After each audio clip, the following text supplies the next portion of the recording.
Hello and welcome to episode 5 of the podcast. Thank you for tuning in, and to all the new viewers and listeners around the world, a big warm welcome to you too. The channel's just hit 200 subs today, so I'm very grateful. That's 100 more subs than the previous episode, so thank you very much. Your support's greatly appreciated. To those of you watching this on YouTube, don't forget that the audio version is available on all streaming platforms or wherever you get your podcasts, including Apple, Spotify and Amazon Music, just to mention a few. If you are listening back to this via a podcasting app, please don't forget to head over to my YouTube channel to get the video version of this podcast and for my other types of content. Also, if you would like to be on the podcast, please email me at Illusive.media@hotmail.com or visit iemedia.net and drop me a message that way, and I will get back to you at some point.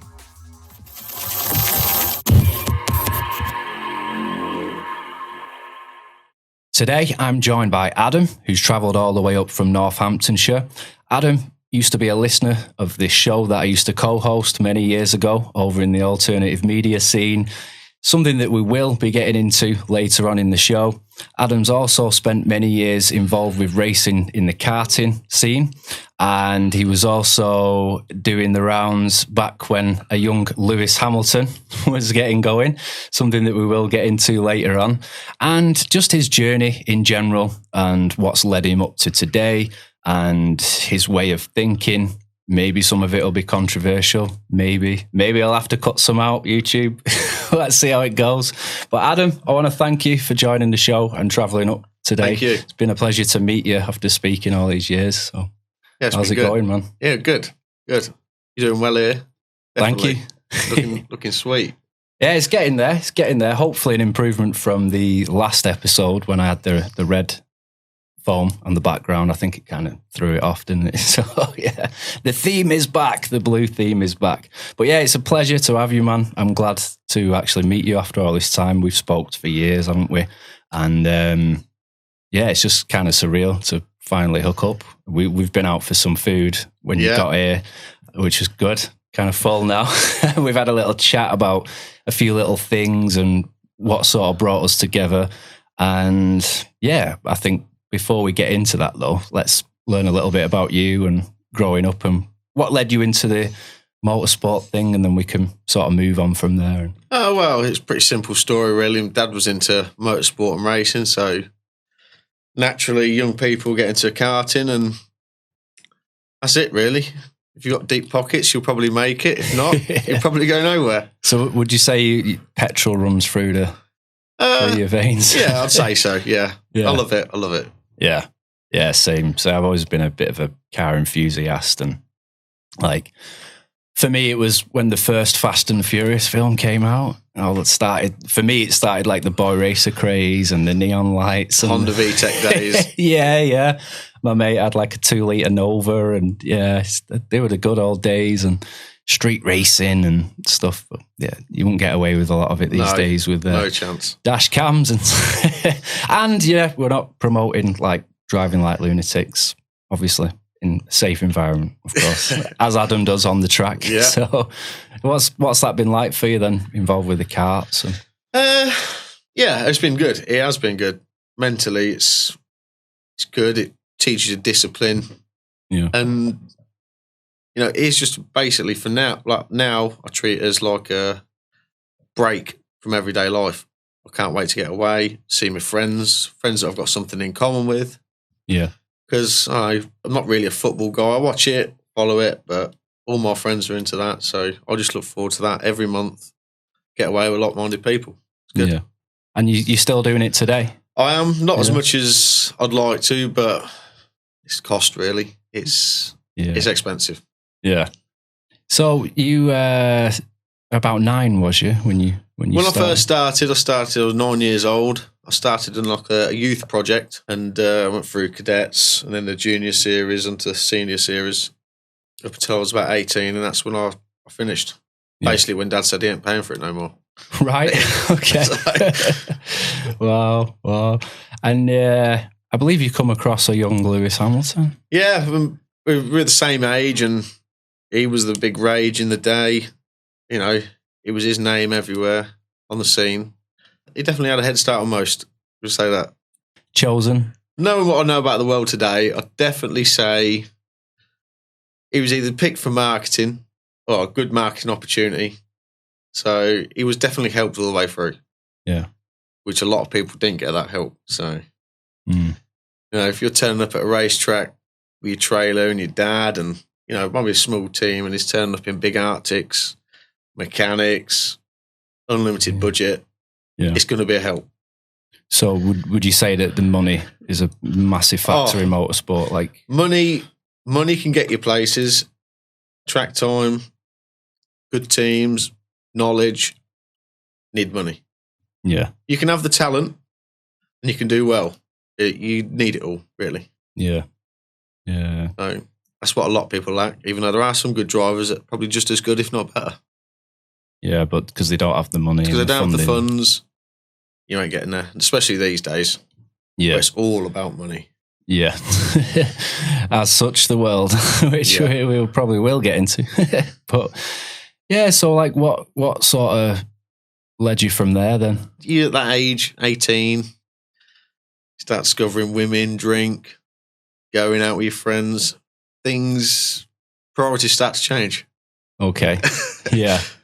And this is in the break period, let's say, for motorsport. Yeah, this was in the break period for motorsport. A bit of a wild ride, shall we say, them 10 years. Yeah.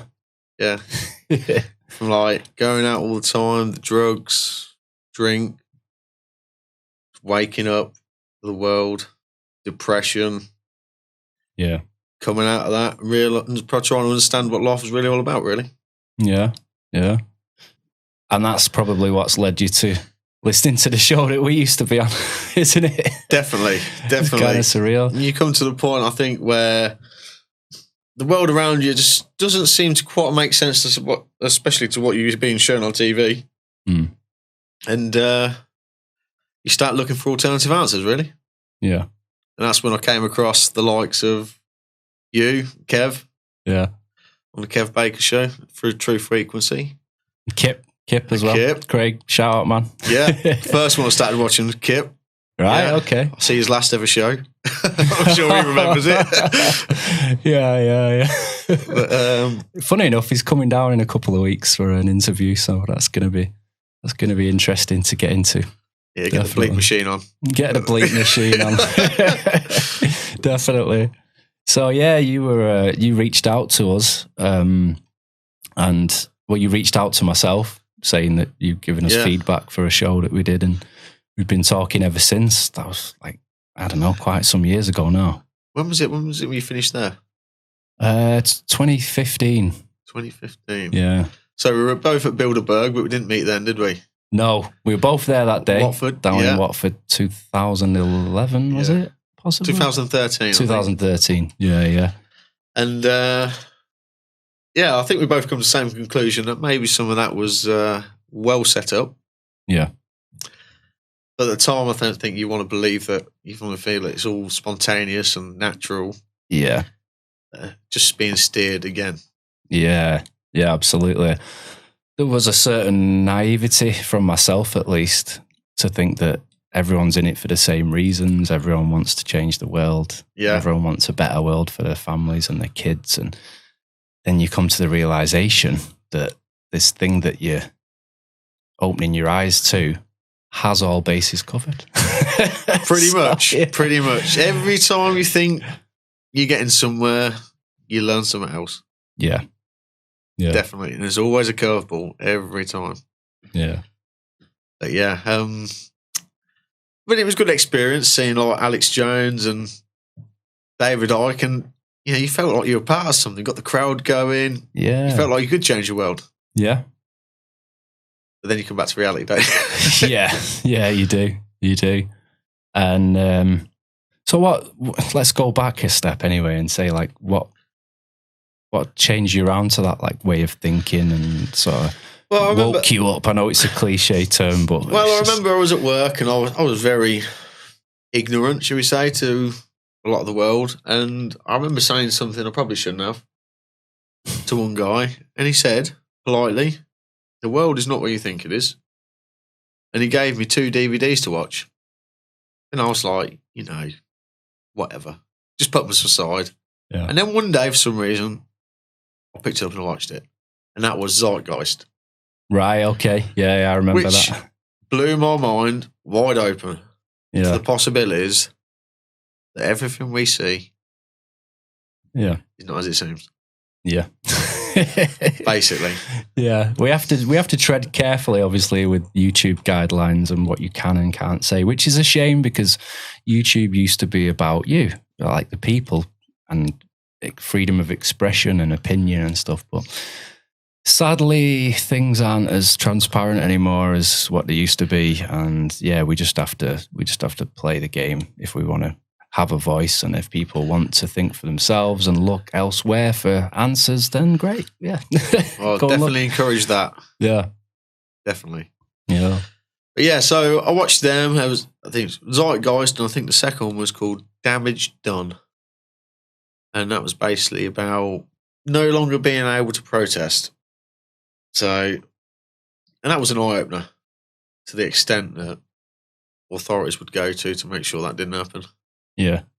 And that was back in 2009, I think that was. Right. First woke up to that. Just after the financial crisis, which I think made a lot of people question how it works. Money, all sorts. Mm. Yeah, so that's basically what started me on the journey of waking up, so to speak. How was that though? I mean, like suddenly, well, you feel without saying too much, suddenly realizing things are very, very I'm different. sure you went through it as well, where you're like, all of a sudden you feel like this big responsibility on your shoulders that you've got to tell everybody. Yeah, you've got to wake everybody up before it's too late. But you quickly find out that no one gives a shit. Yeah, because they've still got to work the next day. They've still got to pay their mortgage. Yeah. But yeah, I mean, coming to the realisation that nobody really cares or seems to care, and basically start thinking you're an idiot. Yeah. Or a nutcase. Yeah, I suppose I started to slip in sort of to a state of depression. Right. So, but yeah, then it just spiraled from there, really. Drugs. Got a bit out of hand with that. And yeah, that's when I asked my mum for help. Yeah. For help. But that was probably the best thing I ever done. Because as soon as I did admit it and told my mum and dad, the pressure and the depression sort of like lifted. Yeah. I felt like I was no longer trying to deal with it on my own. Yeah. So that was good. It was good. Yeah, we can talk a bit about that if you want. Like, it's just... Yeah, I mean, I don't know. When you're in denial, you think, oh, it's not a problem, it's not a problem, it's not a problem. But it really is. It really is. It controls you when you're thinking you're controlling it. Yeah. Would you say you use that to mask the pain? 100%. 100%. You know, you feel like you're on your own. You feel like, why is no one seeing what I'm seeing? Why is no one bothered about it? Yeah. And to deal with that, that was just a way of getting rid of the pain. Or, you know, the thought of it makes your mind go numb, basically. Yeah. So that's what, then you end up turning that to a daily thing. Yeah. And before you know it, you're doing it every day. So yeah. But then comes with it the debt, and then you know you dug yourself a hole. There's no way out, and that's where it got to. And I asked my mum and dad for help, really, to pay like the debt. Well, it wasn't a massive amount, but it was just I realised in myself that it was getting a problem. Yeah, and that's what you need. You can never help. I don't think you can ever really help anybody unless they want to help themselves. So that's true, absolutely true. So until you realise it yourself, yeah, you just bang your head against the wall. Yeah. So yeah. Well, you've come through it though. You've got through it, and definitely you're on the other side definitely. now. And... yeah, I wouldn't sound perfect, but yeah, I'm definitely definitely a lot better than I was. And you're back into your passion and stuff. Yeah, yeah. So I think that's a problem as well. When people get depressed, that is definitely it. They've got nothing to focus on, something to look forward to. Yeah. You know, and that's what I needed.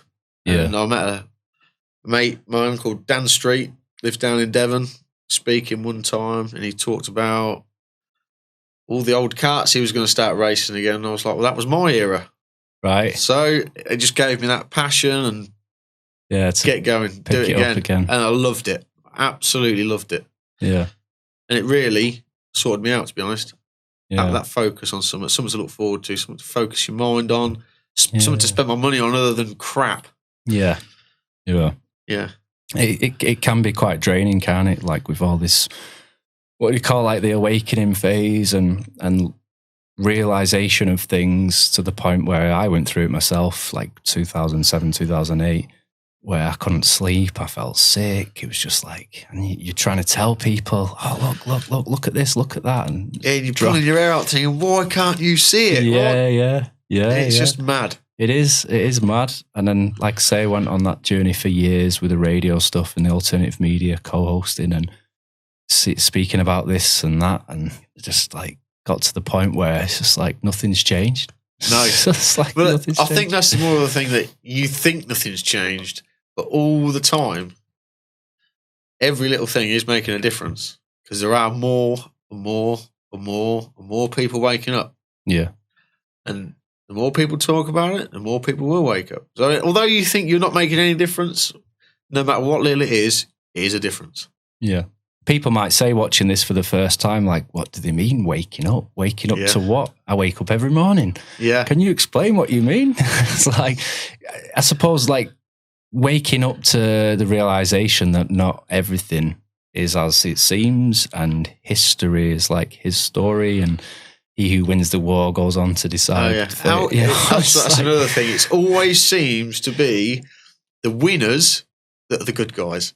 Yeah, every time, yeah. Every single time. But I think the best sort of metaphor for waking up is the Matrix film. Whereas in this reality where everything seems hunky dory, then all of a sudden he comes out of this tank and realises the world's a horrible place. Yeah, it's not all as it seems. Yeah. I think that is the best metaphor. Watch the Matrix. If you haven't seen it, watch it. Yeah, it is amazing once you see it. Yeah, I think stuff like that is really important for people to see. Whether or not the Matrix intentions going on in the series followed the same suit as the first one or not, I can't really say. But yeah, definitely, it's thought-provoking. And I was showing you earlier as well, there's a lot of thought-provoking artists out there in the independent scene, some of which I react to on my channel. And you just listen to the words and study them, and you can do research of things they're saying and piece it all together. So yeah, I mean, I don't really listen to rap music, but the ones you showed me earlier, once you can understand it and relate to it, it becomes amazing. Yeah. And you really start to appreciate the effort that's gone into that. Yeah.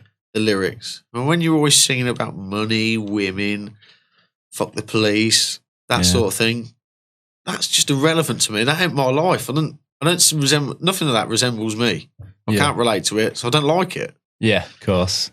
But when I understand when they're rapping about things like what's going on in the world, real stuff, not what you're told is happening, what's really happening, it becomes more relevant. It becomes more interesting, more enjoyable. Yeah.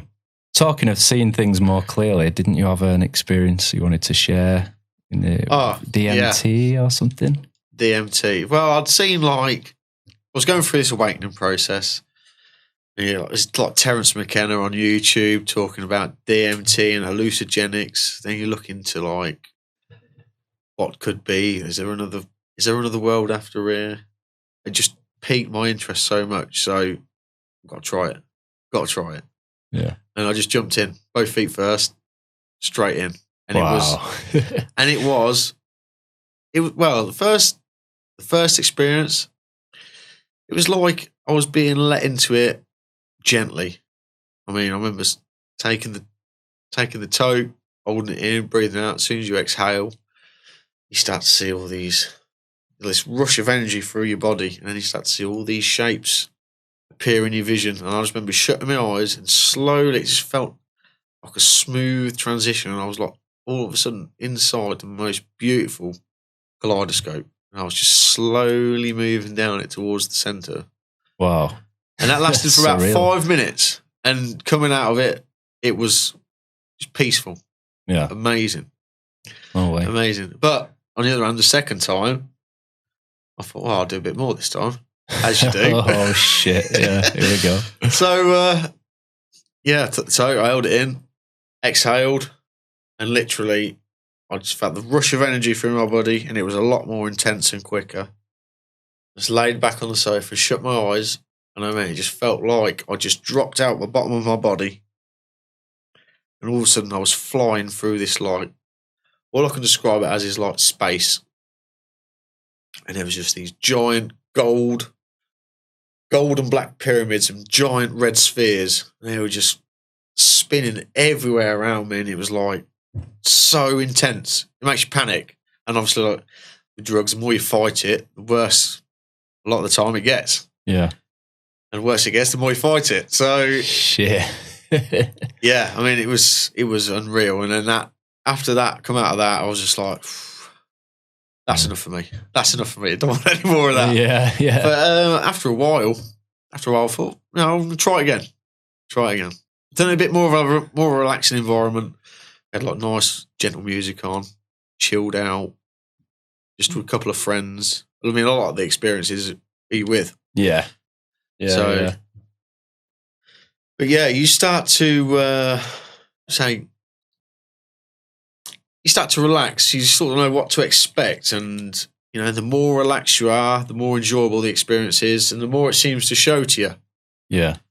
But like, I remember like the last time I'd done it, I was like laid back with my eyes shut, nice music going, and I just see all the shapes flying around, and then all of a sudden, I met these. It's going to sound weird. I met these beings that I can only describe as elephants. Wow.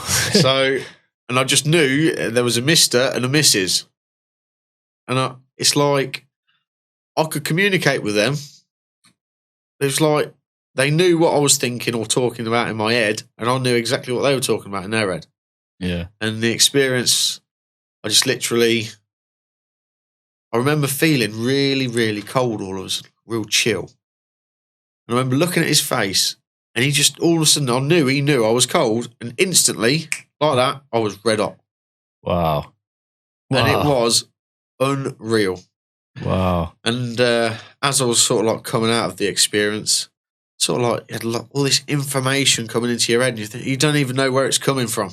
Like an epiphany, sort of. Yeah, it's just like a download. It's mental. And you got all these thoughts going on in your head, and you start to piece back together how reality really works. And I just remember seeing this like all I can describe is like a silky white surface, which I don't know how I knew, but I knew it was like a liquid form of water, and it had like a white background. And like, as I was focusing more on it, all of a sudden I see these little ripples, and this sort of like human figure sort of like morphed out of the out of the silky surface. It was absolutely unreal, and it just makes you sit there after, as you're coming out of it, and you're just trying to make sense of it all. Yeah, make sense of it all. And then like the good thing about it is, if you're good with friends, all of a sudden when you're out of it, you just burst out into this absolute laughter. And you're thinking, what the fuck was that? Yeah. Try and make sense of it. And you think about it for ages, but and then over time, information just comes to you. You don't know where it's come from. You don't know how you know it. You just know it. Yeah. And people might say, you sort of talking positive about drugs and stuff like that. But I think in the traditional sense that we'd say drugs, this stuff was used by ancient shamans and stuff. Yeah, back in South the day. America, it's used to treat depression, drug addiction. Yeah. It's not a recreational thing, is it? But it's definitely like not a recreational special thing. And no way should you do it like that. It's meant to be for purpose. Yeah, a purpose. Yeah. I know people pay a lot of money to go to South America, don't they, to these shamans? Yeah, a lot. Do the expeditions ayahuasca and stuff. Yeah, ayahuasca, I've heard a lot of experiences on podcasts about that and how they always end up talking to like these entities and they learn things about themselves in this 10-minute experience. The biggest thing. You start to realise about the ego and all that's, I can safely say now, probably since then, the ego in me is sort of like, everyone's got one. Yeah. You start to understand it and realise it and start to get rid of it. Yeah. You become a much nicer person for it. Yeah. Yeah. A lot less self-centred, start to appreciate the world around you and the other people around you. Yeah. Yeah, it's definitely important. And I think it's helped a lot of people, changed their lives, like with addictions and stuff like that. And I think they'll probably say, like the whole medical industry, oh, we don't know enough about it. Oh, there's not enough, I'm just like, well, do some then. Do some research on it, please, because they're finding out like micro-dosing of psychedelics can actually treat traumas and depressions and stuff like that. Micro-dosing, not getting off your faces. Please listen. But, definitely. I mean, our science sort of like ignores that natural side of stuff. I don't know, but we're natural beings. Surely natural stuff is more compatible with us. Yeah, things found in the earth, on the earth. Definitely. Definitely. So would you say that your experience with the DMT has let your mind see things a bit differently? And 100%.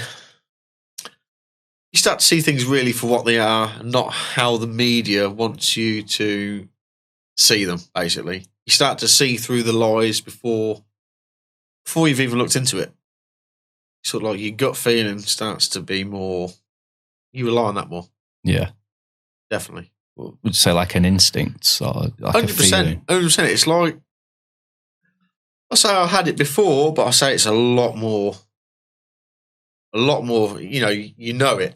You know within it. You know how you know it, you just know. Yeah. And it's, I don't know. Yeah, you just know. It's like a deeper feeling, isn't it? Like with some of these, let's call them theories and things that go about the internet. Certain things you can question, be skeptical, and have to go and look at more things to reaffirm that viewpoint or just to make sure. And then there's certain things that you can just hear once and you're like, I knew it. I've known it all along. Yeah. Just a feeling inside. I knew they did that. I just knew it. It's mad. Definitely. Even going back to, without mentioning names, a massive event that happened like 21 years ago, let's say, without talking too much. I even knew, sat there at home as a young boy watching that on TV. I'm like, this ain't right. This doesn't look right. This is a movie. Something's not right about this picture, but I didn't know what it was. No, I remember thinking, no way. Yeah. No way. It just doesn't happen, does it? Yeah. It just doesn't happen. But obviously you get the propaganda and you just end up going with the sheep, don't you? Yeah. You don't want to stand out. You don't want to sound like an idiot. Yeah. You just go with the flow and just accept it. Yeah. But then there's always something in the back of your mind that you end up going back to. I mean, I remember when I first started waking up, when I first watched Zeitgeist and had 9/11 in there, and I was like, instantly, I'm like, yeah, I know. I know. Yeah. Yeah. So, but yeah, I mean, over the years, I've noticed you start to see things for how they really are. Like, for instance, I suppose there was a group of people in America that were starting to break away. Free thinking, distrust the government. And then all of a sudden this TV show host, failed billionaire, pops up onto the scene. And they're like, there's this guy for you. He speaks like you lot. Follow him. And then they just basically turn people back into sheep. Yeah. Steer them down the right path again. Yeah. And that's just basically all they've done through history, I think. And it's sad because, like I say, I was quite involved with the alternative media and I knew certain personas and characters, some that I'd interviewed personally, and I seen the shift. When Trump come on the scene and he was running for presidency, all of a sudden these people changed the content, they changed the viewpoints. Even AJ, the big man himself, had Trump on there and was nodding his head, agreeing to everything. Yeah. Some of the things that Alex had screamed about for 20 years, all of a sudden now don't matter because Trump's on the show. I remember him saying, harping on about time and time again, how basically the parties are no different. Yeah. They are the same thing. They're run by the same people behind the scenes. Then all of a sudden he's promoted a politician. Yeah.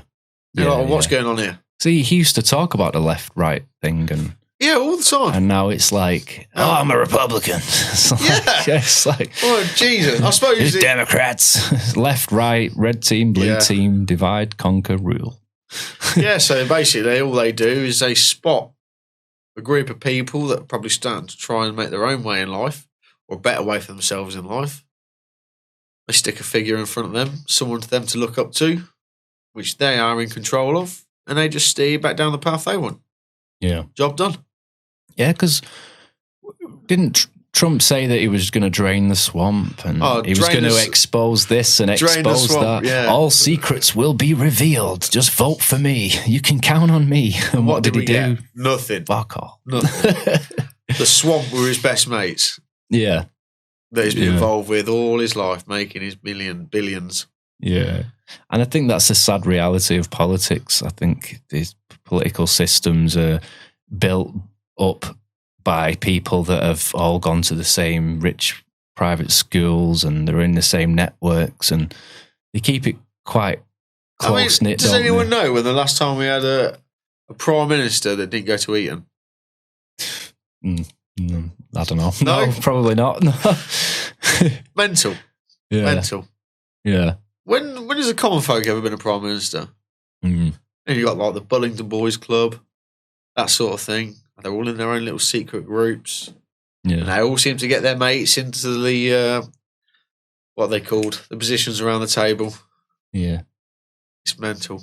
It is. Like, I heard somebody actually out in public recently talking to someone about it was voting day or something, local elections, and she was saying, "Oh, you've not voted. Well, you can't complain then if you've not voted. That is complete opposite. You don't have a say." And it's like, but I don't want any of them, so I should have voted for them. I have more right to moan about it, because I didn't like any of them in the first place, and now they're imposing rules on me. Yeah.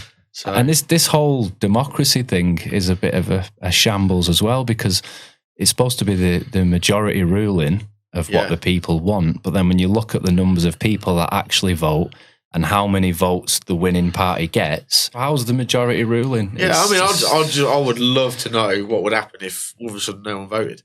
Yeah. What would they do then? I think they say that your vote goes by default or something. No, they say if everyone in this country didn't go and vote one time, they wake up the next day, what would happen? Yeah.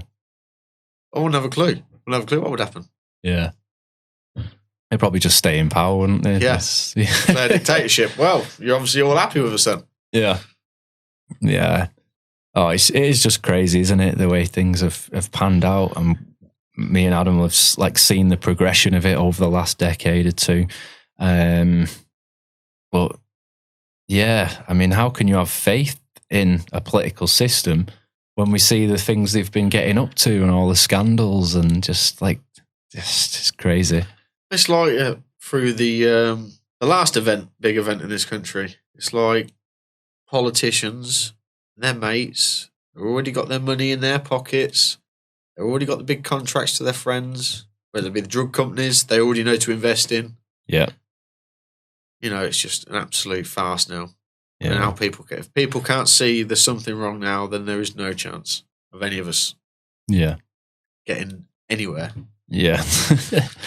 That's kind of the mindset I've been at, really, to be honest. I just thought I'm just going to start this new show, get on with my music, do some normal stuff, start interviewing people, bit of life stories, maybe share little nuggets of wisdom here and there if I can. And that's the thing, you've been through it, I've been through it.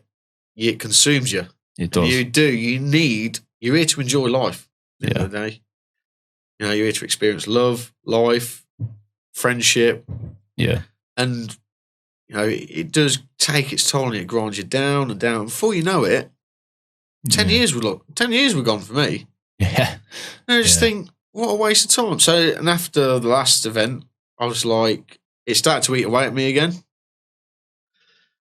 And now I just said, right, well, enough's enough. If people can't see it now, they're not going to. So my new train of thought is I'm going to enjoy life how I want to enjoy it. Yeah. And if I can wake a few people up on the way, great. Yeah. But I'm no longer going to commit to it full time. Yeah, because I think you lose yourself, don't you? Because you're 100%. Worrying about the world's problems. You forget about the ones right next to you. And I think I was telling you earlier when we was eating, the years that I was doing the co-hosting, nearly 4 years, and 5, sometimes 6 nights a week, the hours prepping, the hours shows, the hours after the shows, joining on to other people's shows after ours. And it consumed a lot of time and energy. And just before that time, I was just starting to get better at making music and sort of following my dreams that way. And then I got suckered into all this other stuff, lost like a good decade, and neglected my missus as well, because I was just streaming, doing that every night. And I'd be like, shh, can't speak now. I'm busy for the next 4 hours. Don't speak in the room. It's like, you know, and it's just like, for what? Well, I mean, the journey was important to me and I learned a lot from it. But looking back now in hindsight, like you saying, we just got to focus on ourselves. As selfish as that may be, we can show people along the way, look, think for yourself. And that's all you can do. And then hope one day that enough people see it and start to make some real change in the world. You know, as you know, the more you try and force it on someone, the more they push back. Yeah. The more they push back. And then the less likely they are to even look at it. Yeah. So, just drip feed bits here and there, plant the seed, and hopefully something sprouts. Watch it grow. Yeah. And it does grow, believe me, because I've had friends over the years say to me, oh, you're crazy. That's a load of crap. But then with this last thing, over the last, let's say, 2-3 years, this situation we all find ourselves in, they've been saying to me, have you seen this? Have you seen that? It's got you on it. It's got you. It's got you. You see it now. There's no going back. No, because I remember at the start of it all, it was like, there was me and one other guy, Gaz Ainsworth. And we were the only two people. Obviously, your post pop up on mine. Yeah. So, out of all my friends list on there was me, Martin, and mate Gaz. The only two people that were posting anything that was like going against the story. Yeah. Yeah. And, you know, at the start of it, it was just like you versus the world. Yeah. And then as it went on, bit by bit, there were more and more people. They stopped commenting. And all of a sudden, there was more people on your side. And through the whole thing, it just got to the point where the people who believe in the official story, they were the minority towards the end of it. Yeah, yeah. And that's to the point I thought, well, I'm leaving it there. And that can be backed up as well. Well, it could be backed up. Now these big media platforms have been very careful. They've removed the dislike feature, so they can't see popular opinion and how many people dislike it. And I predict next that the angry faces and laughing faces on Facebook will disappear. That's just my prediction. Maybe, maybe not.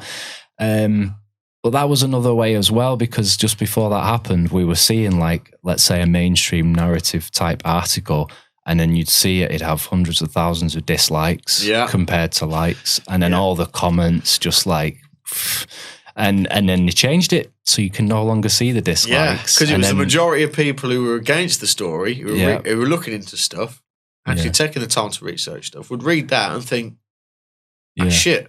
Yeah. That's BS. Yeah, yeah. We'll use that button. Yeah, yeah. I mean, the people who are following the story have just quickly scanned through it. Yeah. They don't even bother putting thumbs up or nothing. It was only the people who were like... Yeah. So that's why they got rid of it. Yeah, yeah. So...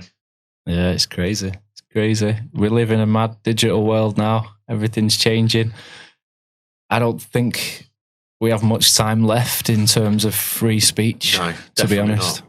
Definitely not. I mean, it's all going to go... It'll still be there, but it'll be underground stuff where it's never promoted or... Yeah. You're labelled as terrorists. Yeah. All sorts. Traitors against the Flat state. earthers. Oh, yeah. That's another thing we can get into as well, because in terms of like conspiracy theories and stuff like that, for me, I felt a bit thingy about that one, a bit suspicious. Yeah, but I know for you it's different, but we're not going to let it divide us just because we've got different opinions. I know you're on one side of the fence, I'm on the other side of the fence. I mean, me personally, it's real, but it was also put out there to divide the community that got so good at spotting all these events for what they were, pointing out the errors. Yeah. And,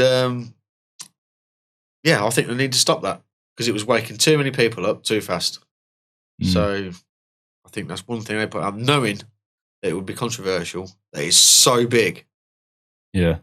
That the lie is that big that still a lot of people would not break their conditioning.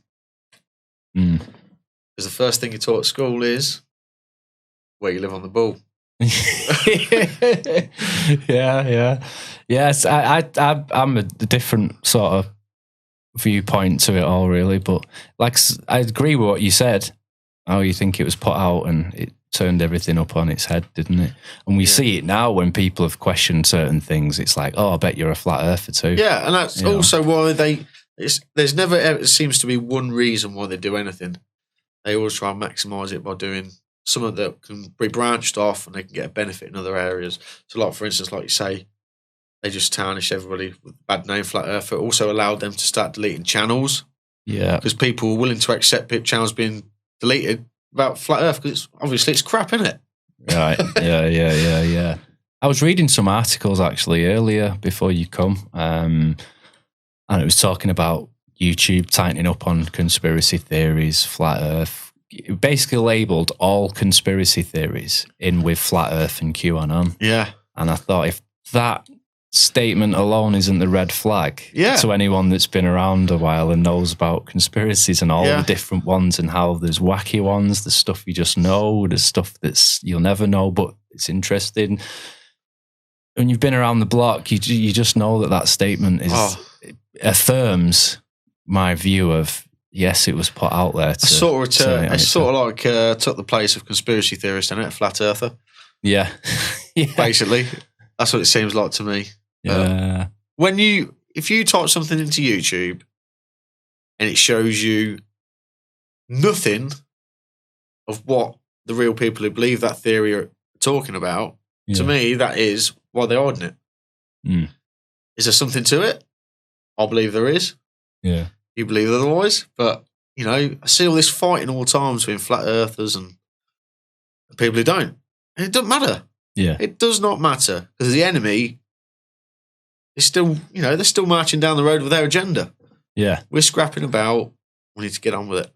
Yeah, that's for me. I think it wouldn't make much difference what shape the planet was. I always say that we need to focus on what's going on the surface and take back control of the world, rid it of all the evil. I know it sounds kind of cheesy, but in an ideal world, that's what I think we'd do. And then we could unlock all the secrets and find out. Yeah, definitely. Yeah. I mean, we do need to take back control to find out the exact truth for ourselves, but... And that's not like saying we need to take over the governments or creating any sort of discord. We just mean this way of thinking. Yeah, and doing science for ourselves instead of relying on big industry. Yeah. To do it. Because who knows what they do? Who knows what they do? Yeah. So I think that's something you probably no longer trust as much. Mm. And obviously there is a lot of good areas, but there's a lot of corruption in that as well. So yeah, as is everything. Yeah. It is crazy. It is. So what would you say, going back to the flat earth thing then, just to have a little back I think the flat, once you understand like the Arctic Treaty, things like that, how all these governments that seem to be at each other's throats, Russia, America, England, that West-East divide, once you understand that they're all signed onto this one treaty and they all abide by it and they all stick together, never break it, they're never fighting when they're protecting Antarctica, but they're always at war up here. I mean, to me, that tells me it's all theatre up here. Or from my viewpoint, I'd be like, well, what is actually going on in Antarctica? Exactly. You're not allowed to go there. If we could go, we could find out what they are doing. Yeah. So. And that being said, if anyone has been there or traversed, please get in touch and we can interview. Yeah. So, yeah. I mean, for me, the theatre that's going up here, especially what's going on with the wars at the minute, I mean, you find out these politicians are all at basically private schools, World Economic Forum, the school there, Young Leaders School. A lot of these politicians that are in power now all seem to graduate the same year of that. I mean, to me, there's something to it. Putin, Cameron, what's his name in Canada? I think when they said Merkel. The quote, "We're in this together," I think they meant they're in this together, they are. not us. And their teacher is now the head of the World Economic Forum. So it all ties in. It all ties in. Yeah. Yeah, I think a lot of it's leading to future ideals, isn't it, that they've got set out, which we can't get too much into, but let's say... They've got a plan for us. Yeah. And we're not part of it. It ain't good for us. Yeah. Well, I think as well, a lot of it is the rapid changing of society. And I've seen a really good thing about this fourth industrial revolution. Yeah. And how everything's becoming more tech-based and AI and robots and the world that we're going into. And how that needs some sort of control by them, or they lose control of the world quite easily. So in their viewpoint, they're doing us a favour. Yeah. Yeah. But yeah, I mean, I see how everything's going now, and it's all too convenient for if you know what their plan is, you know what the end goal is, you can see the route, you see the path they're going to take, and it's just all going as it should be to get to that end goal. What would you say the end goal is for you? Like, end goal is your total control. Yeah. So a society run by very few, the whole world run by them very few people, and all they have is their little minions in control underneath them that think they've got power, and underneath them again think they've got power. Yeah. So basically, the governments we have got now, all they're going to be is supervisors. Right. That's how I see it. Okay. But yeah, I mean, I in a way, I keep drawing in my head comparisons to Hunger Games. Okay. So you got the big capital, you got your little districts areas. So it'll be probably counties, but in them counties, everybody eventually, this is probably 50 years down the line, will be in one sort of area, which they'll do through taxing you per mile in an electric car. So keep you close. Yeah. But like you've got the high-speed rail system they're trying to do. It's exactly the same in the film. Straight to the capital. From the north to the south. I mean, it's just like... No way. Is it HS2, is it called? Yeah. High-speed rail. But that's how I sort of like think about it in my head, but Tom will tell that. So I've heard this before and I've seen stuff in my journey along the years that sometimes we see things that are coming through movies in the future. 100%. Predictive programming. Yeah. It's like their way of telling you we're doing it. Yeah. If you don't say anything, game on for them. They'll carry on. Yeah. I don't know what your thoughts about that. Yeah, it's quite possibly true. I mean, when I was learning stuff about like the occult and black magic and stuff like that, I think one of the things that they had to do was subliminally shove it in your face, and then the trick works. Yeah, because it's some, I can't remember the mantra, but it's sort of like cancels out karma, and they're okay to go ahead with it once they've showed you it because they've shown you. Yeah. I mean, there's a lot of films with some very close resemblances of what's happened to reality before it's happened. Yeah, but, and not even just films now, but we're seeing something I have a problem with in the music industry, and a lot of my new subscribers from the Hangover Gang and Tom McDonald's followers will probably agree to this, that this trash that we're seeing, I've shown you a video earlier. Tom McDonald. Little Nas X. Oh. The guy with the Satan thing, and he's... What the hell is that parading about? around like he's about to... get shafted by the devil. Yeah, it's just like... The kids are watching that. Yeah. And then wonder why society is so messed up. Yeah. He's going around dressed as a woman. Completely promoted, all the big top labels, pushed to the forefront, played all over the radio. Was it Tom McDonald? You showed me his video earlier. Yeah. Amazing. How was he not signed? Yeah. That just shows how controlled it all is. Yeah. Yeah. But probably knowing he's awake, he doesn't want to be signed, I suppose. Yeah, true, yeah. Yeah, he's doing it independent and stuff. But he's been having problems. They've been messing with his like online plays, which translate to obviously his money and censorship, and it does happen. Definitely does happen with the big labels because it's competition, isn't it? Yeah, competition is a sin, isn't it? Yeah, apparently. But we do live in a cool place now for music. Well, at the moment, I don't know how long it's going to last for, but we do live in a time where independent artists can actually get the traction and get out there. Yeah, a few followers leads to a few more and a few more, and once enough people have got your back to share stuff, make things go viral, as is Tom's. Yeah, you seem to get a bit more protection once you're bit more popular, don't you? Yeah. If you're still low level and people haven't really grasped you, it seems to disappear quick. Yeah.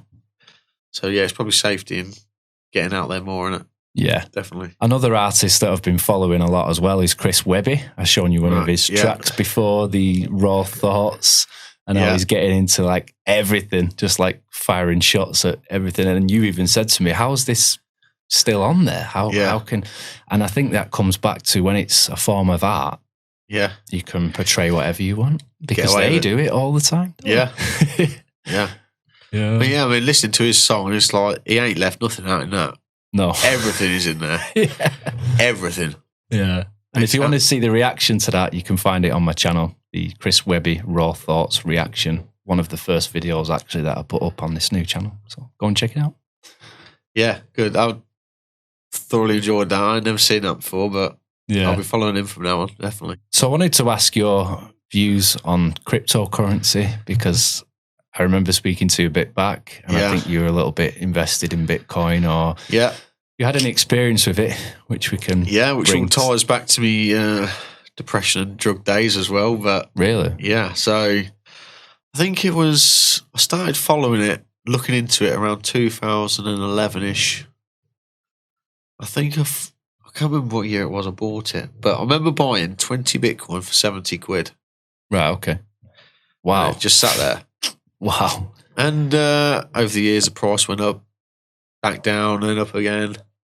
And obviously, going like doing the drugs, I was skint.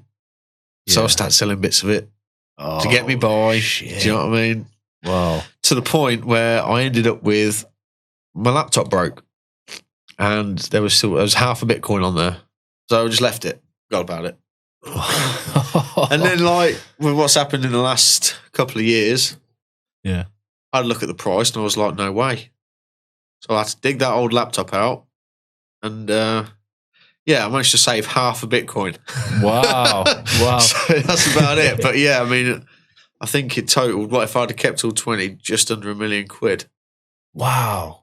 If I'd have kept it. Oh, no. So. Oh, no. But never mind. Wow. You can't miss what you've never had, can you? Yeah, true. So, I mean, if I'd have listened when people first told me about Bitcoin, and I think I worked it out years ago that if I'd have just put £100 into it, I'd have had like 70 million or something. Yeah. So, Mental. In hindsight, yeah. Yeah. I mean, back then, I was into gold and silver, bought a lot of gold and silver. And at the end of the day, it's real money. That's real money. All the paper is in your pocket is a receipt. So, and it even says on it. Yeah. Promise to pay the bearer on demand of this. It's almost an IOU. Yeah. Exactly that. And it's absolutely worthless. It's just a piece. Well, it's not even paper now, is it? Plastic. It's about as fake as money gets, isn't it? Yeah. So, but yeah, so, luckily I saved half. Yeah, I've got that for a rainy day. But at the minute, the crypto market's down. So you see a lot of scams going on, like with Elon Musk talking about Dogecoin, which is absolutely worthless coin. It actually means nothing. But all of a sudden he's talking about it, and people are pumping their money in. Yeah. And the price goes through the roof. Yeah. And then these people like Elon Musk are taking their money out and leaving you holding the bag. Yeah. Like, I think you've invested in Doge. Yeah, well, basically I mined some Ethereum from my computer. Yeah. Left it on for months and months, and I like $300 worth of Ethereum, which ends up in Bitcoin once you send it from the exchange. And to the exchange, and then started seeing all this stuff about Elon Musk and Dogecoin, and if it went to this and went to that, and I thought, I could have 1,000 Dogecoin with this $300. If it even goes to £1, that's 1,000, so that's profit. And I'm trying to make money off it without putting money into it. It's literally just what I've mined off my computer. Put it into Dogecoin when it was about 25p a coin, and now it's as you see, it's crashed, and I've tried a little bit of that with 50 quid. Changing some of my Bitcoin into, like, basically have it as play money, see if I can make money doing that, and I've come to the conclusion it is literally impossible because there's so many little scams going on. Yeah, the pump and dump as well. That's it. That is it. You have to see something on the rise, you get your money into it. Before you know it, it's gone. Yeah, it's gone. It's worthless. So I am literally just doing what I've done for the last, well, when I didn't know I had all that money in Bitcoin, that half of Bitcoin, just leave it. Yeah. And that's what I'd recommend to anyone. Just sit on it, leave it. Yeah, and there seems to be a lot of scammers on Twitter as well, because, I mean, I don't really use Twitter, but I do have it on my phone, and I'll get like a notification will come through, and it's apparently some account. I don't even follow the accounts. I don't know how it does it, but it'll say Dogecoin's just gone to the moon. It's just hit this. It's just like that. And then I'm getting all excited, going on CoinCap, like, oh, really? Really? And no, it hasn't. It's like, it's just bullshit. They're like, oh, it's going to rise this week. This is going to happen. That's going to happen. They're putting out these articles. Just try and get you to put money in, because at the minute there is no money going in. Yeah. It's all coming out. That's why the prices are falling. But I think when the economy just go to pot, which it's 100% going to go, it can't keep going on like this. I think you'll see a big rise in it again, along with, hopefully, gold and silver, because that price is being held low at the minute, in my opinion. Yeah. On purpose. It hasn't moved for... It's been around the same price about the last 4 or 5 years, I think. Wow. So, and we know money has become more worthless. Yeah. So, in theory, gold and silver should be gone up in relative value. So, especially with this situation of the last few years and all the bailouts and pumping in money. Free money to anybody you can hand over a certificate of corporation, basically. No checks, it's 50 grand if you want it. Yeah. But, so obviously the printing of more money creates the inflation we see now. Yeah. Basic economics. And although I'm no expert in basic economics, but I know that one. Yeah. And I think they're trying to use other situations as justification for it, to say this is the reason why the prices are going up. Yeah, I mean, that's like, blame that guy over there. It's his fault. Big bad Putin, always, isn't it? It's always big bad Putin. But yeah, I mean, they put all this the West is putting all these sanctions on Russia, and we see prices in this country skyrocket, gas, oil prices through the roof. Yeah, and they told everybody to get their money out of Russian currency because it was going to crash. But if you kept it in, you've doubled your money. Wow. So this is the scam they're playing, basically, in my opinion. Yeah, and I believe that Russia's got its own systems in place now, like credit card. Yeah, but Russia's got its own internal economy, so it doesn't really need us. And if anything, all this has helped them. Yeah. Yeah. Created more jobs because everything's done in-house. Yeah. So, I mean, to me, it looks like they're pumping the West up for a big crash. So, and I guess who's going to be holding the bag? Us. Yeah. It's crazy. You wonder where it's going to go, don't you? Well, if what Klaus Schwab's saying, basically, we ain't going to own anything. We're going to rent everything, which you already see coming in place now, because there aren't many people that own their own car anymore, is there? No. A lot of people are on finance or hire. Leases and stuff like that. Houses have become to the point where they're going to be unaffordable. Yeah. Whoever is mortgaging up to the hilt now is going to be holding a bag full of debt, because their house ain't going to be worth that much when it crashes. Yeah, my landlord's recently said that the rates keep going up. I think 3 times in so many months they've gone up. Well, on gas and electric, that's doubled. Yeah. So. Wow, yeah. It's unbelievable. Ridiculous. Yeah. It's ridiculous. I was in the baker's the other day, grabbing a sandwich in between jobs working, and ladies came in for her usual packs of muffins that she buys in there. And then they give her the price and she's going mad. She said, I can't believe this. In 6 years and prices have been the same. Why? Wow, this is ridiculous. Nearly double the price. And the lad said, our $3,000 a month electric bill is now $7,000. Yeah. So there's nothing we can do. Yeah. I mean, and I don't think it's going to stop there. It's going to keep going. And it will keep going for a bit.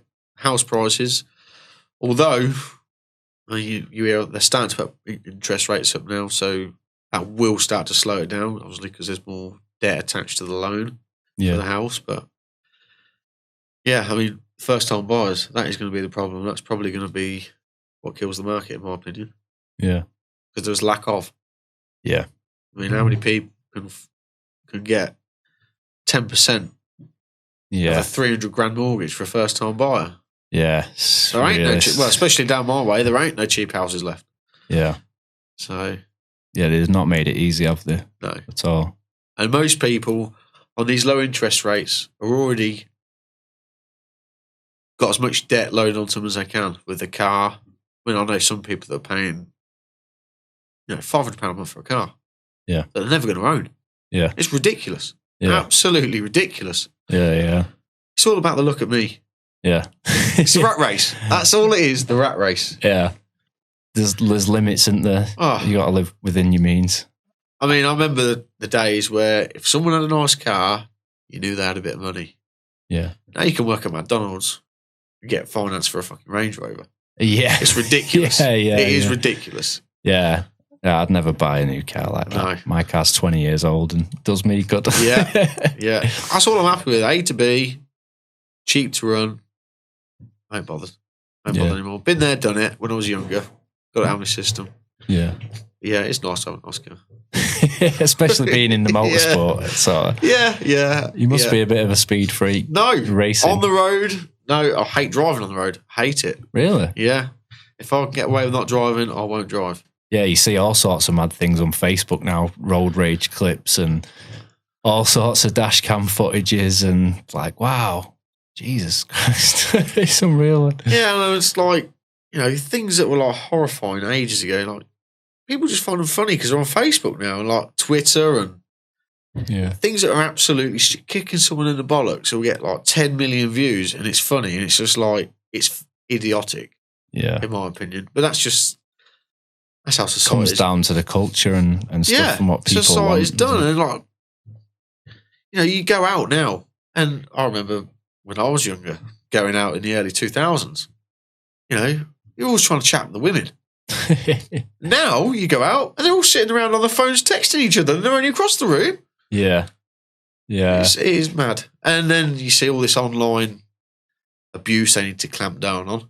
Yeah, I think that's for something else. I'm sure we can imagine what that's for. Censorship again. But, yeah, I mean, half the stuff these people are saying, they won't say it to their face. They won't have the balls. Yeah. That's just what Facebook culture creates. Yeah. It's give people this sort of empowerment, hasn't it, to say whatever they want. Keyboard warriors. Yeah. That's it. Yeah, if they came face to face, they wouldn't never say it. Yeah. They would never say it. So why do they say it? Yeah.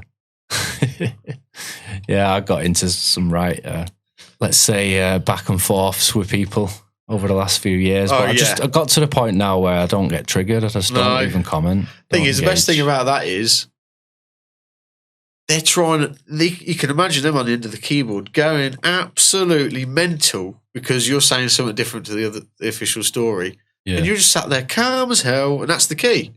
Yeah. You sat there calm, just every point they try and make, got an answer for, and they can't fault it. Yeah. But then they get nasty.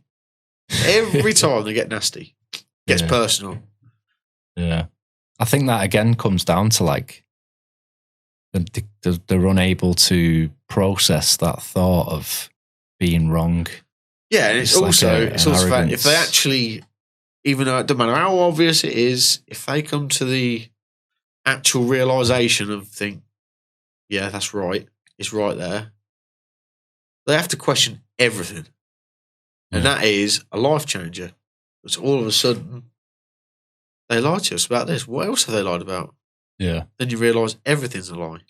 Facebook's probably been good for some reasons. It's helped us probably reach a few more people, wake a few more people up. But on the other hand, it's created a society that are just horrible. Yeah. Horrible. I think a lot of narcissism as well. It's been 100%. brought out of all this internet culture and look at me generation. Yeah, it's all about what I've got. Look at me. So you see selfies and another prime example. Things like people putting their dinner on there. I ain't interested. Who else is interested? No, and you see it off to bed, lol. Yeah, and stuff like that. It's just mindless crap. Absolutely. I hate. Something really bad's happened. So they're going on the way to the hospital. What's up, hon? What's happened? Are you okay? And they don't answer any of them. No, just want attention. Yeah, how many people have commented? It's like that. Like they get a sort of fulfillment from likes. Yeah, it's a dopamine hit. Yeah, that's what it is. That's exactly what it is. People getting angry because someone hasn't liked their picture or liked someone else's picture. It's like, what the you like them more than me? Yeah. It's absolutely crazy. Absolutely created crazy. A generation of sissies. Yeah. And people just haven't got any social, well, the younger generation, no social skills whatsoever. Yeah. You try and talk to them and they're just like zombies. And they want to get their phone out every 2 minutes. Yeah. I said this on a few of the other podcasts as well, but all these short clips that you can get, TikTok started the trend. Facebook's got the reels now. YouTube's got the shorts, and it's just constant. Yeah. And a lot of it, there is some funny clips on there, I won't deny. Yeah, 100%. There is, but then I find 80-90% of it is all the look at me, someone's miming something. Yeah. Or like, a makeup or I don't know. And they're all short clips because, youngsters today have got a short attention span. Yeah. Just keep them hooked. Short clips, give you the next one. Short clip, give you the next one. Keep you on there. Well, there's a guy, wasn't there, that used to be quite involved with Facebook, and he came out. There was a thing, I can't remember the name of it, and he was talking about how they're all these big companies are fighting for your attention. Yeah. They want to keep you sucked in for as long as possible. Yeah. And they'll build an algorithm around the data they collect from you, from your search history, from what you look at on the internet, to tailorise videos to you so they can keep your attention for even longer. Yeah. That's what Chris Webby said, actually, in that track. He said the algorithm's got you stuck in an echo chamber of your own thoughts. That's it, yeah. That's exactly right. That is exactly right, yeah. What's even scarier about that, like, have you ever had it where you're with somebody and you talk about something, and the next minute you're on Facebook, you get a sponsored ad for what you've just been talking about, but they swear blind that it's not listening to you. It's just a coincidence. No, it's not. I've seen it multiple times. It's not a coincidence. My boss, I can't remember what we were talking about. And I said to him, I've mentioned it before. We were talking about something, and it popped up on his phone, and he was like, no, that's just a coincidence, that is. And I'm like, no way is it a coincidence. Yeah. I'm talking about buying a summer house for the back garden. Next thing I know, adverts everywhere, all over my Facebook page for summer houses. It's like, don't get more obvious than that, does it? No, not at all. It's beyond beggar's belief, honestly. Yeah. People think you're crazy when you say this stuff, but it happens and we see it all the time. And they'll say, well, it's just for advertising, that's all it is. But how can it pick up that keyword and then find the advert and show it to you? That means it knows more than you. It's definitely listening to you, that's for sure. They say they can predict what you're going to do before you've even done it. There was an experiment done in New York. I remember when we used to do the radio show back in the day, I talked about this, brought it up as a story. And it was like a project that the police were doing somewhere in the city of New York. And it was like somehow they were able to detect crimes before they happened by the words that people were saying. Like the way someone was talking, or this person's leading up to something here, and the software was able to that's like, pick up what's on that it. film with Tom Cruise? Is it Minority Report? Oh, is it? I've not seen that. I think it's Minority Report. Basically, they've got this computer collecting all this data, and it's showing you crimes before they're committed. Yeah. And they go and arrest them, put them in prison before they've even done it. Wow, okay. Yeah. But the film's about, it shows Tom Cruise, the guy who's meant to be going out and arresting these people, it shows him commit the crime. Then he's on the run. Wow, okay. So, no way. Yeah, it's a good watch. If anyone wants to watch that, that ties in with exactly what we're talking about. What I think also is really scary about all of this now, I've seen a documentary not so long ago, and you heard about the deep fakes. Yeah. Or you can change your face and overlay people's faces and stuff. Scary, mate. But you've also got the AI voice stuff now. I was listening to a Tupac song the other day on YouTube. I forgot the name of the channel. And if you just search on YouTube for Tupac wants a PS5, it's Tupac rapping clear as day about a PS5, about the internet, about loads of... And it's like, wow. And you look into it and it's the software now only needs 6 seconds of somebody talking to be able to create a whole voice clip of whatever you want it to say. It's like, wow. And this is a scary thing. If you're able to fake the video, fake the voice. I mean, some of these deepfakes, they're like, well, you would never know, would you? No. You'd never know. I mean, this is now looking forward to the future. People could be framing, whoever owns that technology and whoever masters it and has all the access to the plugins and the software they need could frame people. Well, yeah, but surely that makes video evidence. You can't use it in court, surely. That's how it's going to get, I think. How mad is that in today's society of video evidence being key, to think that someday it might be... You can't use it. Yeah, what the heck? Yeah. So, yeah, it's crazy. The world's crazy. We're all a bit crazy, but we're navigating our way through it, trying to make sense of it and survive. I suppose that's the main thing, isn't it? Survive is definitely the key word there, I think. Yeah. And insanity as well. I mean, like we've been talking about some dark stuff and like conspiracies and things that may or may not be wrong with the world. And I think what's important through all of that is to keep some sort of balance and not lose your sanity, not lose the people around you, and try and live your life as best you can. That's, I think, what's really important. Yeah. Because at the end of the day, life's all about an experience. Yeah. There's no point in wasting it. Yeah. Like our lifespan is just a little speck, isn't it, on time? Yeah. So I think it's going to take generations upon generations to eventually get that change that we all deep down hope happens. Yeah, I mean, I'd like to think it was in my lifetime. I'd like to experience that change, but I'll do what I can while I'm here. Yeah. Basically. Yeah, so some part of me thinks maybe it'll get to the whole Skynet thing and the man versus the robots, and then we can all come together against the common enemy. the military program, the military satellites in space, they actually called it Skynet. Right, okay. It doesn't surprise me. It's like, what the? If you'd have said this stuff 20 years ago, you'd have thought you was nuts. Yeah. It's like we were talking about earlier about, if you told the last generation, in 10 years, you're going to be walking around with a listening device on you that the government can tap into, watch you, see what you're writing, monitor your every movement, they'd have told you to F off. Yeah. And now we've got mobile phones. Yeah. And that is it. That is as simple as that. All this technology that they say is smart is for their benefit. It's never for your benefit, in my opinion. Yeah. Q bono, who benefits? Yeah, exactly. As Kip says. Yeah. Thanks, Kip. Yeah, but all these smart motorways been putting in just in time for all these electric cars. I mean, it's going to get to the point where you have to fingerprint in there to start your car. You're not going to drive it. Yeah. Oh, the police want to talk to you. Doors lock, and off you go. Yeah. That's how it's going to be. It is going to get to that. It is going to get to that eventually. Will the police even be human by then? No. It's like robots and yeah. they'll have no discernment. There'll be no letting you off. Oh, go on, son. Slow down next time. No, none of that. It is mad. You'll be taxed by the mile, so eventually, long term, they can cram people into cities, making it more and more expensive to travel further. Yeah. We talked about that over a decade ago with the radio stuff about the smart cities and the way they wanted to. Glasgow, the trial one, isn't it? Glasgow? Yeah. I believe so. Yeah, I don't know where it's. I think hopefully people will wake up before then. But the problem is all this younger generation, they're born into it as being normal. Yeah. So they don't see anything wrong with it because they never experienced Tom without a mobile phone.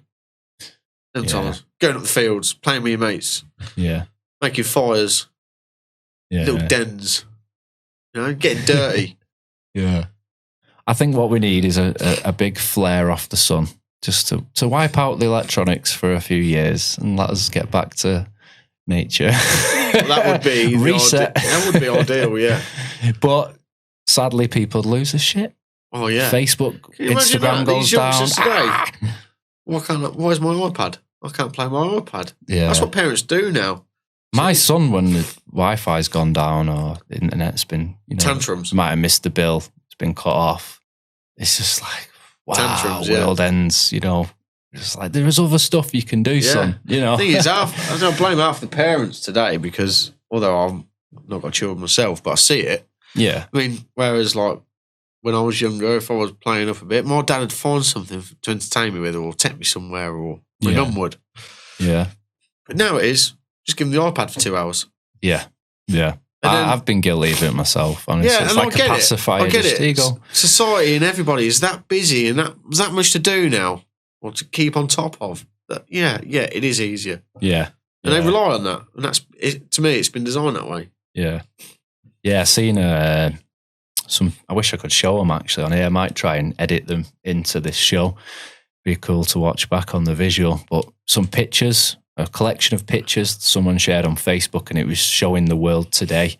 And they're all like memes and stuff, people divided by devices, and you can't really explain it really without seeing the pictures. But hopefully as I'm talking here in the video, you will see the pictures. Is this the video? I remember you posted a video, I think it was like in the first year of the last event.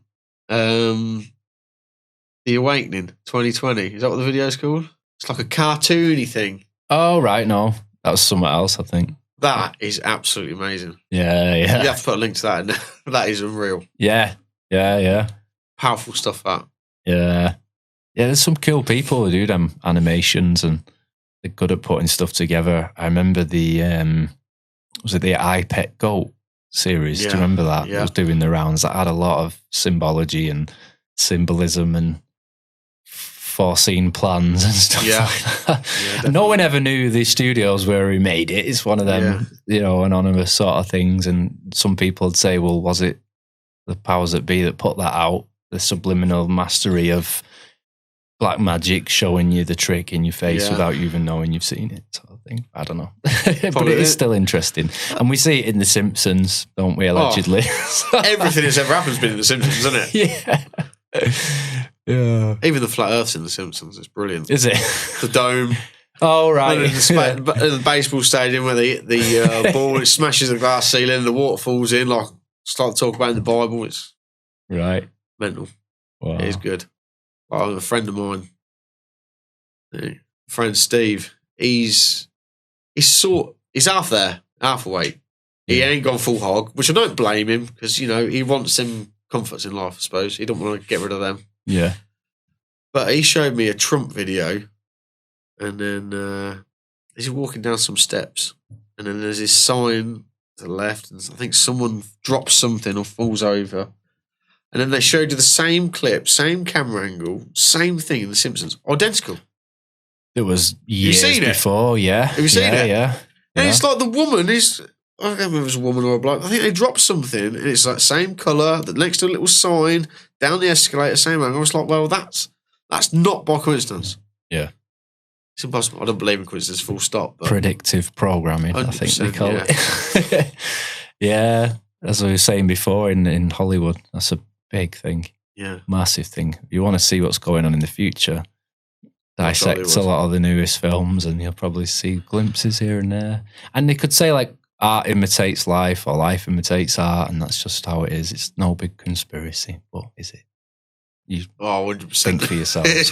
work that one out yourselves. Don't believe anything we say. Yeah. Look at it for yourself. Yeah. You'll find it if you look hard enough. Yeah. And so it's entertaining as well, isn't it? I mean, it doesn't all have to be doom and gloom. It can be quite fun. You can sit there and watch some mindless crap that makes you a little bit more stupid by the time you finished it. Or you can go out there and try and learn something about the world that will benefit you. Guaranteed, along the way. Yeah.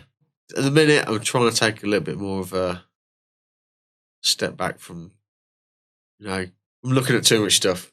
It's starting to occupy my mind too much, but I met a new woman. So okay, cool. And she is interested in all this, and I'm sure, as you know, that is hard to find. Yeah, because most of them don't want to know. Yeah. So that's made life a lot more interesting, shall we say, and a lot more enjoyable. Yeah. So that's good.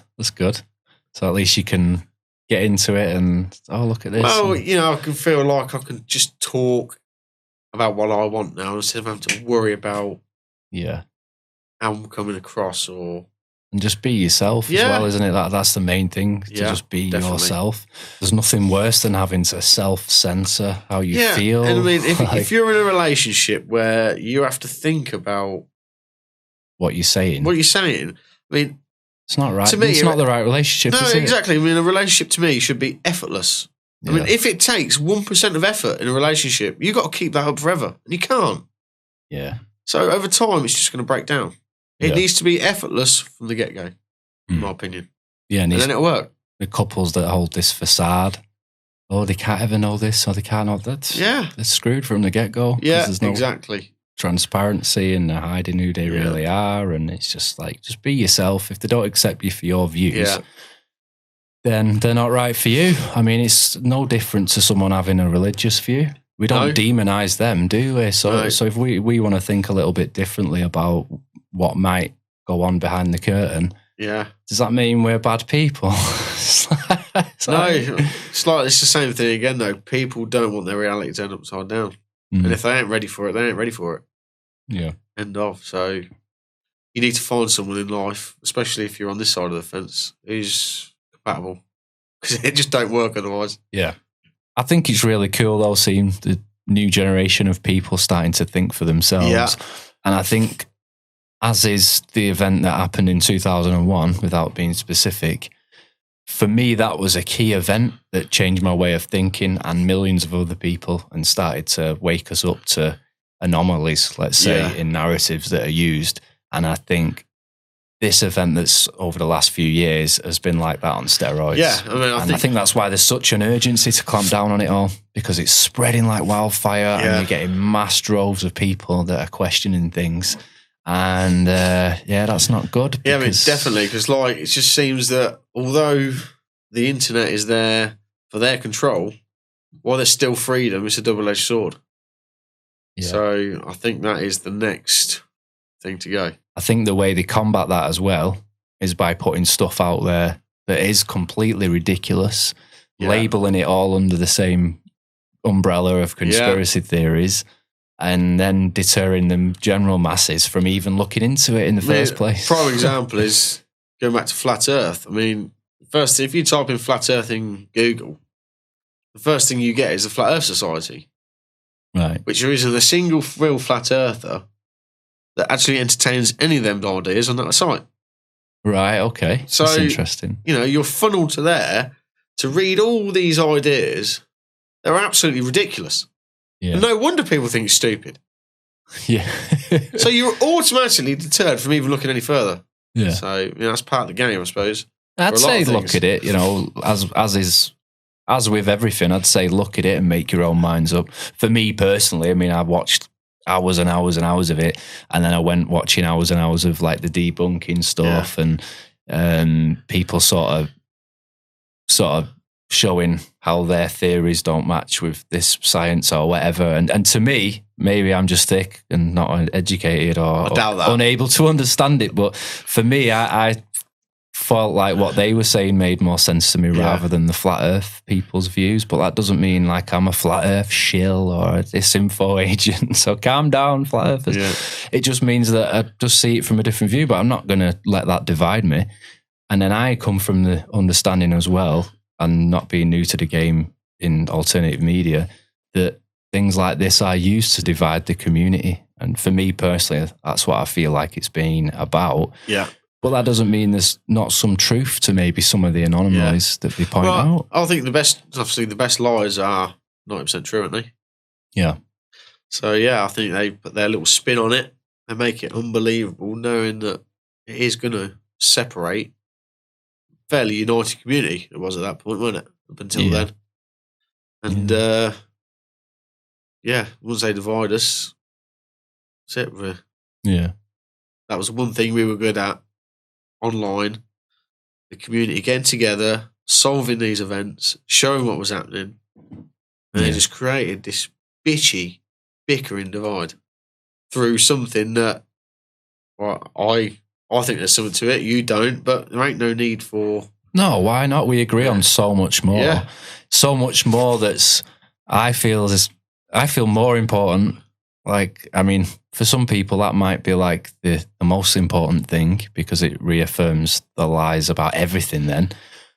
But for me, because I already see much of the bigger picture anyway, for me, that's kind of like at the bottom. That's like I was saying before, like if we could get access to the hidden archives, let's say, and the good guys start to pull the strings and we get the answers, then who knows what's out there? I believe I'm just as wacky as the next guy.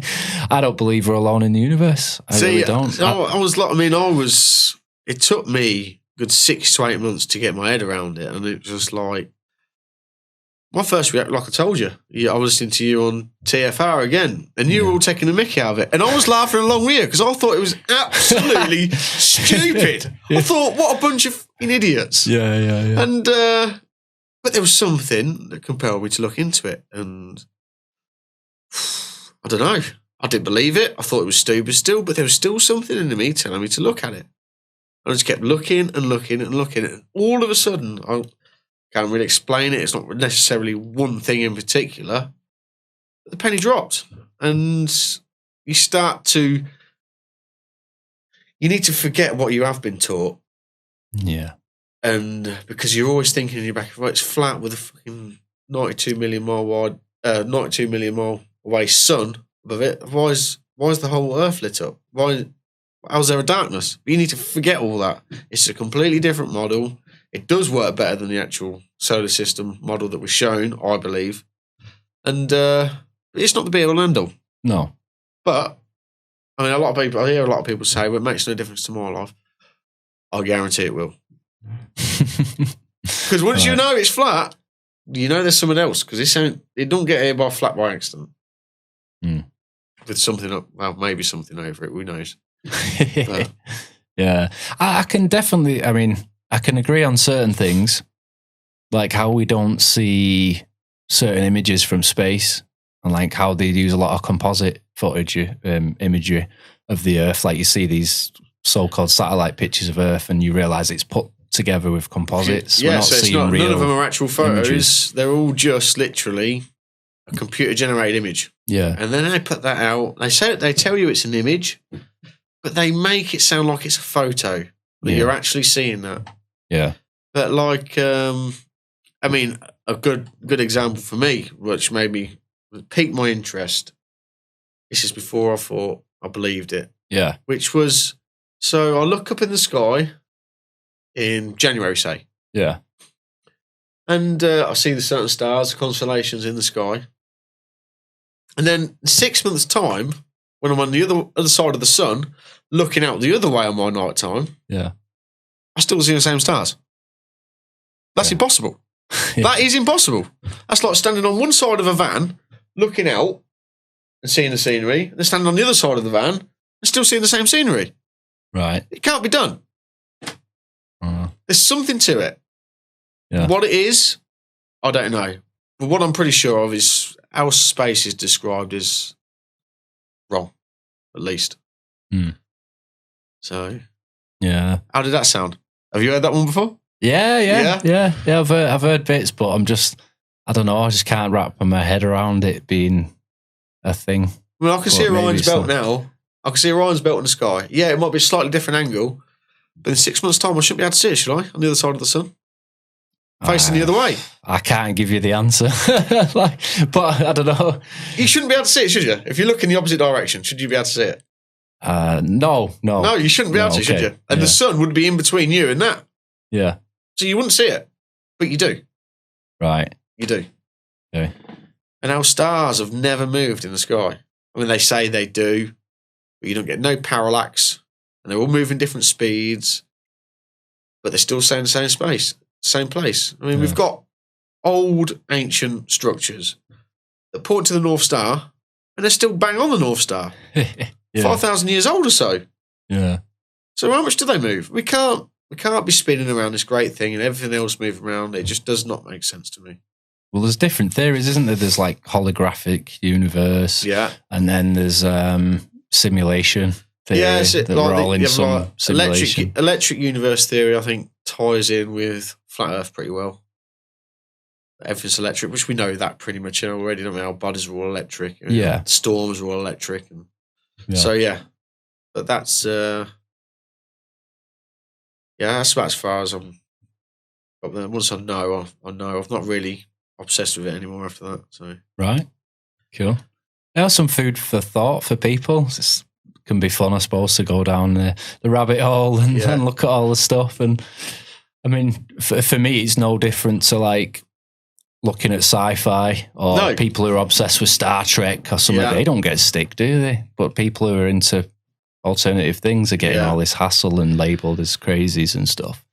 But you 55-year-old guy obsessed with Star Wars, and you know, it's like, oh, that's cool, that's trendy. It's like, leave people alone, let people think what they want to think. We're all navigating life, trying to get the answers, aren't we? Yeah. And hopefully together we can find them one day. Yeah, I mean, I've sort of like learned to like, if someone says something and you immediately push back against it, then I think there's something there. Yeah. Why have you been triggered to push back immediately? There's something in there that's told you, no, that's ridiculous. Hit a nerve. Yeah, exactly. Yeah. And you see people when you're talking about flat earth, you talk to people like, and they get rage. Yeah. Literal rage. They start effing and blinding, calling you names. You think, how can you not just listen to the idea and say, no, it's not for me? Yeah, yeah. If there's rage or something in there, it means you've been conditioned to think a certain way, and you don't like that conditioning being broke. Yeah. Yeah, no, I understand that completely. And I always say, like, the path to truth is forever evolving. So sometimes what I believe to be true 1 minute 100% to the next year might slightly change. From when I first started waking up to where I am now is like, completely different. Yeah.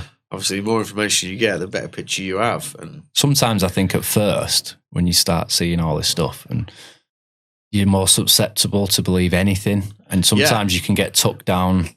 Like, so they plant these little sort of like puddles of bullshit to catch you, don't they? Yeah.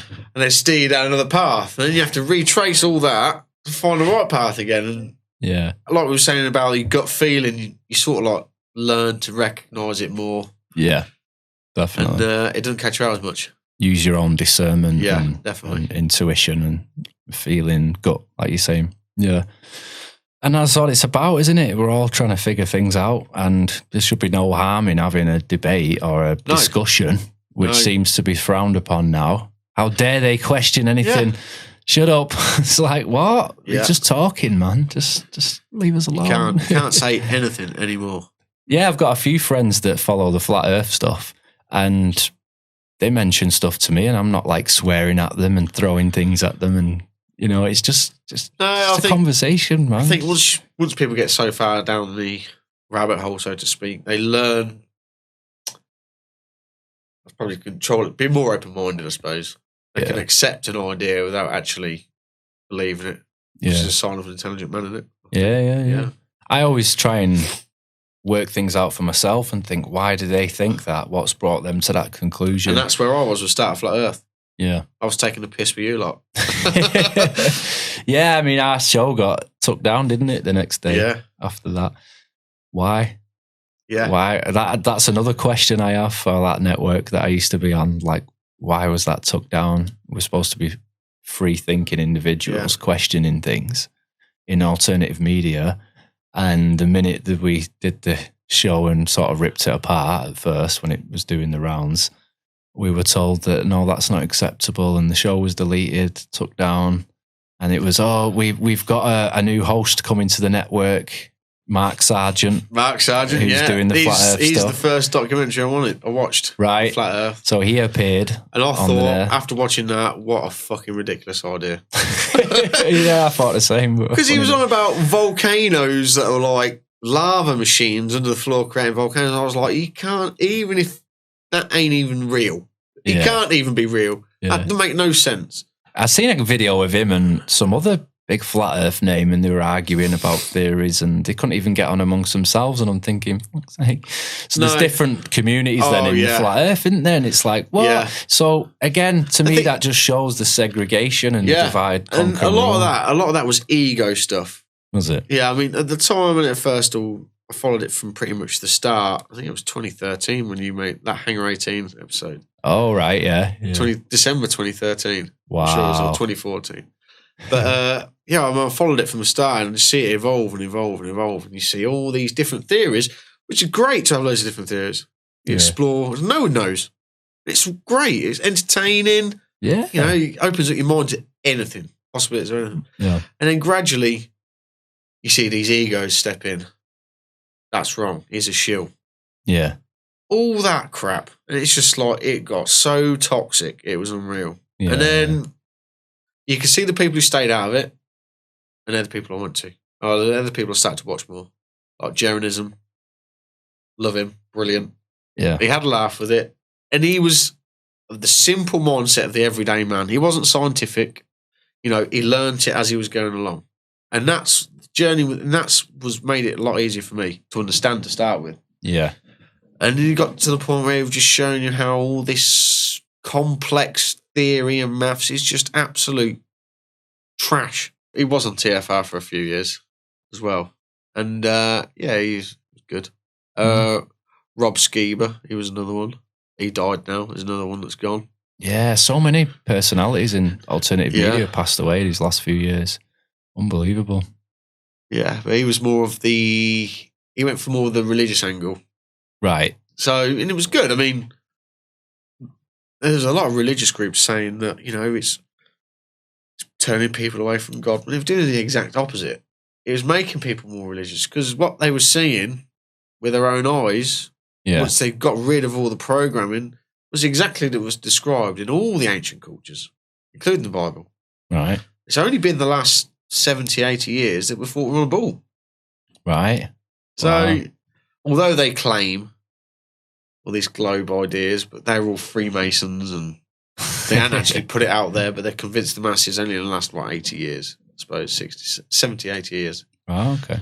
That was a ball.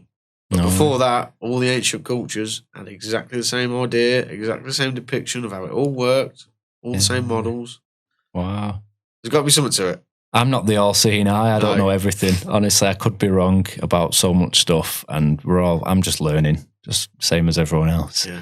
So I don't claim that, you're completely wrong. I just don't believe it. Well, that don't mean I'm right. No. So, I mean, I'm right. As are most religious people who think they're right and know everything. I don't think they're right. See, what I've realised is the more I know, the more I realise I don't know. Yeah, exactly. So, you know, I've talked to people about it and they want to argue back. And sometimes I have a little go back, you know, as you do if you're in a bit of a bad mood. Yeah. And showing up. Then all of a sudden you get the reply, you think you know it all. Well, and the more I know is the more I know fuck all. Yeah. Absolutely fuck all. What we do know, though, and can all agree on, that not everyone in the world who has the power and the money and makes decisions have our best intentions at heart. And what people call a conspiracy gets laughed at. That term conspiracy theorist gets completely shunned and mocked. But what is a conspiracy? It's two people conspiring to do something, like you get in the drugs game. Yeah. People conspiring to do stuff. People in three-piece suits with money conspire too. Yeah, damn right. Damn right. I mean, it's the term conspiracy theory pisses me off because, we're into conspiracies, but the majority of it is because it's through fact. Yeah. Not theory. Yeah. Anybody can go on the internet and look up what they call conspiracy theories. Yeah. And it doesn't take long. Watch a few videos, you do your own little bit of research. It's not long before you come to the same conclusion, is it? No. And whatever you look at, really. Yeah. I mean, there might be some variations like flat earth or some spit. Yeah. But, you know, how many people still believe Kennedy was killed by Oswald? Yeah. True. So, yeah. You know, over time, you just have to do a bit of research and it becomes obvious. Yeah. Anything. Yeah. As long as we've still got the internet and this form of communication, then these things will be able to relay. And I know, like, the big heads in Silicon Valley that own all the big tech companies are working tirelessly to sway public opinion, let's say. And the battle is on, almost. Yeah. And I think you're going to see a rise of alternative platforms. You've got some good ones out there. I mean, you got, was it brand new Tube, is it? Yeah. Like that one? Yeah, I've seen that one. Odyssey, and what's it called? BitChute. BitChute. Yeah. Yeah. So is there anything else you wanted to bring up, or anything, points that we've not covered? I think probably, or any words of wisdom for people out there? It's just if you're waking up, going through the waking period at the minute, try not to think that it's all your responsibility and you've got to wake everybody up, because it won't happen, and you'll just drive yourself mad. Yeah. Enjoy life. Learn about the things that are going to happen and coming along. And treat that as a way of navigating through the shit that's going to come along. Yeah. So you end up on top of the wave instead of being swallowed up by it. Yeah. Yeah, absolutely. If you're more informed, make better decisions. About possible things that could go wrong. Financial decisions, all sorts of being prepared, things like that.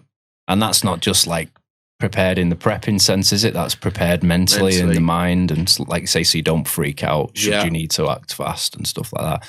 Yeah. But I mean, regardless of all that, it can be fun learning this stuff. It can be fun and it can be distressing, traumatic, and it causes a roller coaster of emotions. But please don't forget, people out there that are on that journey of looking at stuff, don't forget to have some balance. Don't forget to live your life and, bit of comedy, music, films, games, whatever it is, go for a walk, do what makes you happy, disconnect from the bullshit, put the phone down, stop looking at Google News and news feeds on your social medias and getting depressed first thing in the morning, scrolling, getting all that shit put into you. And just start to have a balance, understand the world and realize that maybe it's not all as it seems. But realize that there's not much you can do about it apart from spread. Yeah, I mean, I'd always say make sure you've got something else to focus on, whether it be an interest or a hobby. Yeah. Otherwise, it will just consume you. Completely. Yeah. As it did with me for many years. So. And you've just got to reel it back in and create some sort of balance. And that's why I'm set up this show, really, to think, how can I help people? Yeah. And how can I still put stuff out there without being too controversial, and hopefully one day have a platform should I need to get controversial to you know what I mean? I mean, there's a lot of things I would like to say, but obviously we can't say. Yeah. Same. We could go into probably greater depth on everything we've talked about. Oh, yeah.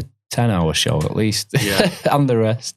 But, unfortunately, the channel probably no longer exists after tomorrow. Yeah, that's true. So, I've really tried to be careful and not go too far into certain topics and just try and keep it light, really. But it's all I can do. And whether or not it survives then it won't be the end. I'll keep going. I've got a plan, a vision, and I'm going to continue with it regardless of which platform decides they don't want me. No matter how many times they try and stop you, just keep trying. Yeah. Because as long as in the world there's just one person fighting, they haven't won. Yeah. Because they still have to tell the lies. Yeah. If there's one person there that's speaking truth, they still haven't won. So never give up. Yeah. Thanks, Adam. Appreciate it, man. Absolutely wise words.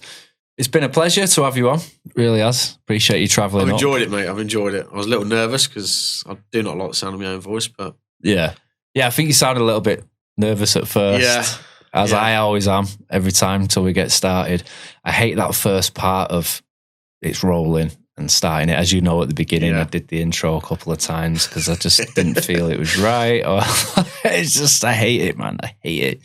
But once we get going, we're all right.